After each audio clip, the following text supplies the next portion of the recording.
August 29, 1526. For years, turmoil spread across European courts.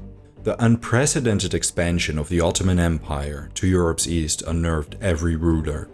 Subjugating and controlling large parts of the Balkan and the Middle East, the empire began focusing on Central Europe.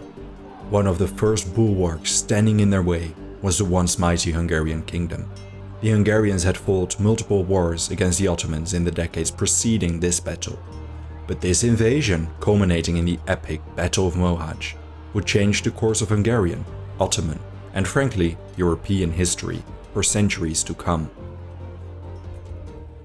If you like the battle sequence and animations I create for these videos, consider checking out Jordi van de Poet's Learn Adobe After Effects CC for Beginners on Skillshare. This in-depth tutorial course is a great resource for learning animation fundamentals. I consider After Effects to have a rather steep learning curve, and having someone like Jordi take you by the hand and guide you through the difficult early stages is, in my opinion, invaluable.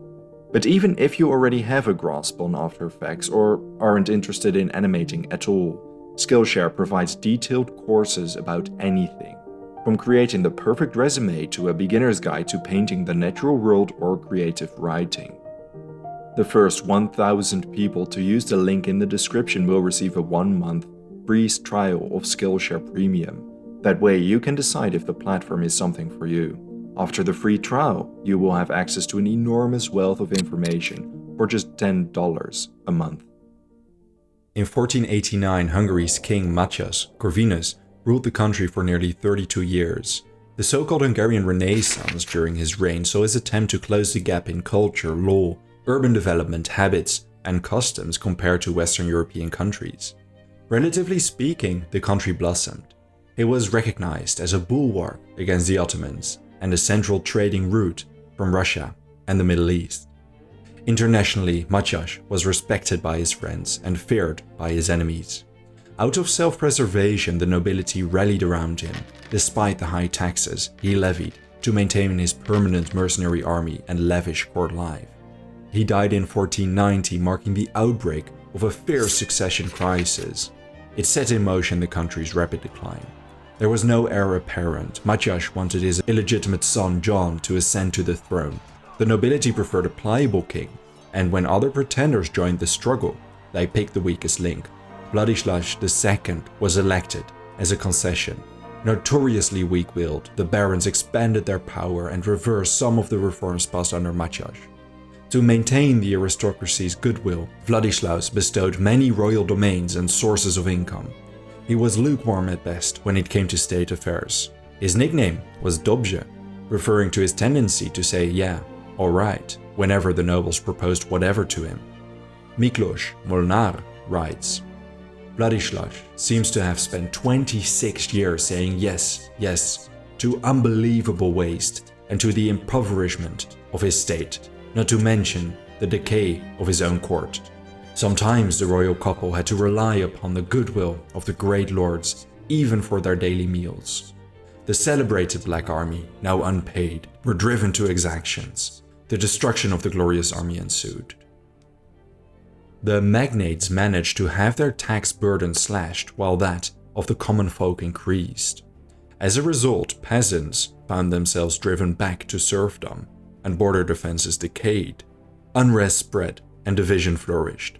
Realizing they were being pushed back down, lower nobility attempted to unite under the popular voivode of Transylvania, János Zápolyai. He tried to break the power monopoly of the barons and hoped to succeed Władysław after his death. Cracks emerged in every segment of Hungary's society.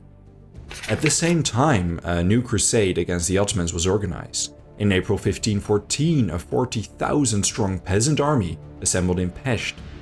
Led by György Dózsa, the maltreatment by landlords during their march towards Transylvania resulted in a widespread peasant revolt.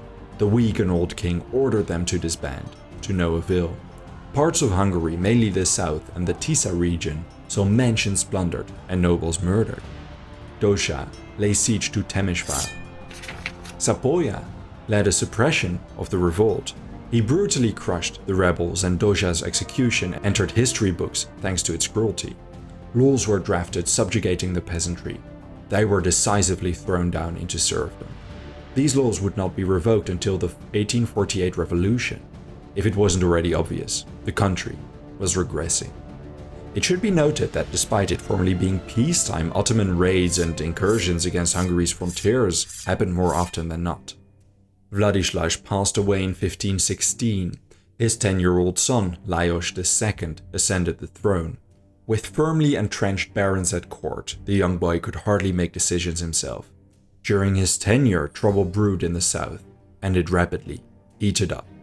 Whereas his predecessor mainly focused on the east, Suleiman I, Sultan of the Ottoman Empire, turned his attention to the west. In 1521, the strategically important Belgrade fell. This caused a shockwave in Hungary and Central Europe. But due to the domestic turmoil, no adequate response materialized. Despite his young age, the king understood the significant danger. 1 year later, he married Mary of Habsburg. The Ottomans viewed this strategic marriage as a danger to their expansionist goals. They weren't too wrong. Lajos's brother-in-law, Archduke Ferdinand, sent troops to Hungary to curb Ottoman encroachment. But Hungarian nobility was all but preoccupied with the incoming Ottoman danger. Thanks to the regressive state the country was in, the Ottomans enjoyed a relatively smooth expansion. 1 year after Belgrade, they seized Orshova. In 1524, they conquered Soregny. Large parts of the Danube fell under Ottoman control, and fortresses rapidly surrendered after each other. The energetic warrior priest, Paltomori, was appointed captain of southern Hungary. Using his own funds, he began rebuilding the neglected southern defenses. Despite this, the road to Buda was largely undefended. Despite Tomori's best efforts, international developments made them futile. Holy Roman Emperor Charles V defeated King Francis I of France at the Battle of Pavia. France's defeat directly led to the Franco-Ottoman alliance. Francis requested Suleiman to wage war against the Holy Roman Empire. To do so, the Ottomans had to go through Hungary.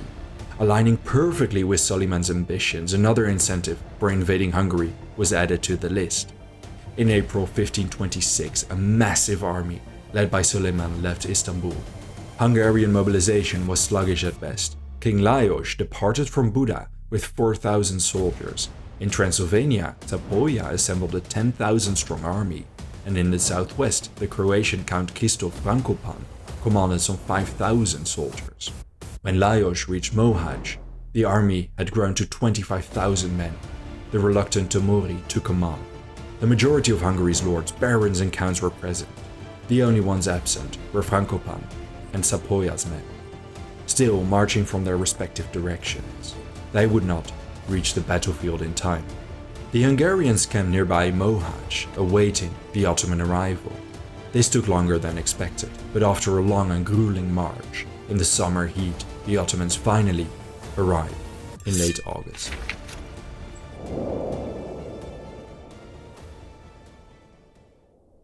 The Hungarians commanded some 25,000 soldiers. The vast majority of Hungary's nobility was present, mainly in the form of heavy cavalry. Their regular army was augmented by German, Swiss, and Italian mercenaries and a 1,500-strong contingent of Polish soldiers and knights. They had 85 cannons at best, still, that was a very significant number at the time. At dawn, they deployed in two main lines. The mercenary infantry, some 12,000, held the center vanguard and artillery flanked by the cavalry. The right flank consisted of 6,000 horsemen commanded by the Ban of Croatia, Dalmatia and Slavonia, Ferenc Batthyány. The left wing consisted of 3,000 horsemen commanded by Baron Péter Perényi. Behind them stood a much smaller mix of infantry and cavalry, most heavy cavalry and nobility concentrated in this line around the king. The Ottomans outnumbered the Hungarians. Sources indicate their army might have numbered up to 80,000 regular troops augmented by irregular auxiliaries.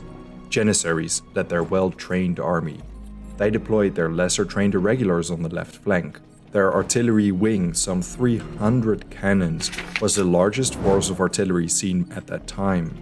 Though sources aren't clear, their army likely centered around the artillery and janissaries. The battlefield at Mohács was an open, uneven plain bordered by marshes in the east. At around 1 p.m. that day, Suleiman's Rumelian troops on the Ottoman left marched onto the plain. Tomori did not give them a chance to deploy, and his right flank immediately launched the attack.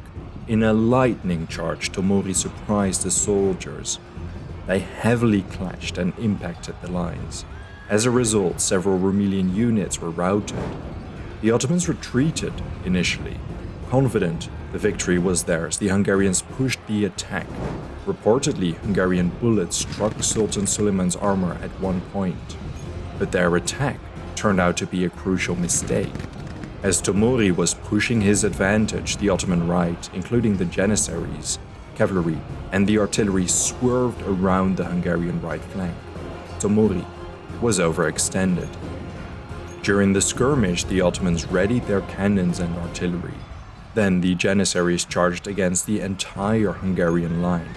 Especially the Hungarian left was heavily impacted as the remainder of the Ottoman army launched the assault. Then artillery volleys poured into their lines. Suddenly, the Hungarians found themselves surrounded, mauled from every side. The lines wavered. During the fighting, Tomori was slain. Left and right Hungarian knights and soldiers were massacred. The battle lasted between 2 and 4 hours, from the beginning to the end. Finally, the Hungarian army was scattered and dislodged. The king and a few surviving nobles fled the battlefield. The Hungarian casualties were enormous. It is estimated that they lost 15,000 men. Among them, 1,000 were nobles, 20 to 28 barons, 7 prelates, and 2 archbishops, among them Paul Tomori, died. King Lajos drowned during his retreat. He fell in a river wearing his armor. Up to 2,000 Hungarian prisoners were executed in the aftermath of the battle. It is not exactly certain how many casualties the Ottomans suffered, although it is likely somewhere between 1,500 and 2,000.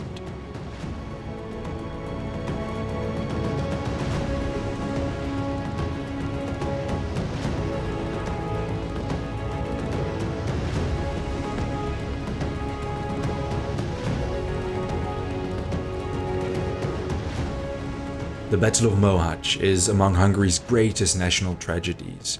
The enormous losses among the nobility decapitated the ruling class. The reasons for the defeat differed from whoever you ask. There is a lively historical debate still ongoing. Among the reasons surely was the decay of society, the extortion of the country, and the lack of investments in defenses.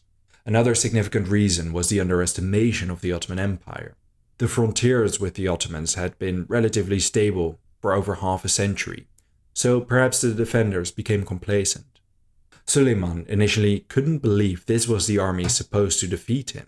He waited at Mohács for several days, expecting the real army to arrive at any time. This did not happen, and he executed Hungarian prisoners en masse to kill time. From Mohács, there was barely if any resistance to Pest.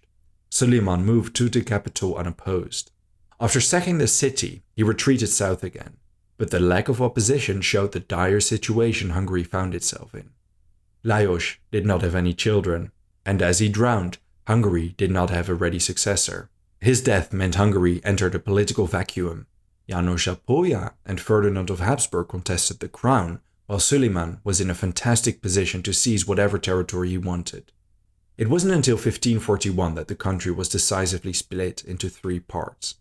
For the next century and a half, the Ottoman Empire controlled large parts of the country, including its capital Buda. Transylvania became a vassal principality, while the Habsburg dominions absorbed western Transdanubia. Centuries of conflict and resistance against both the Habsburgs and the Ottoman overlords followed. The battle decisively turned a new page in Hungary's history, and to be fair, in European history as a whole. Thank you so much for watching this video. If there's a topic, battle, person, or event you would like to know more about, let me know your thoughts in a comment. I would also really like to thank all my patrons and my channel members for their generous support. If you enjoy House of History and you want to support my work, consider joining me on Patreon. For just $1 a month, you will already gain early access to all my videos without any in-video advertisements, and your name will be featured at the end of every video. Don't forget to subscribe. See you next time.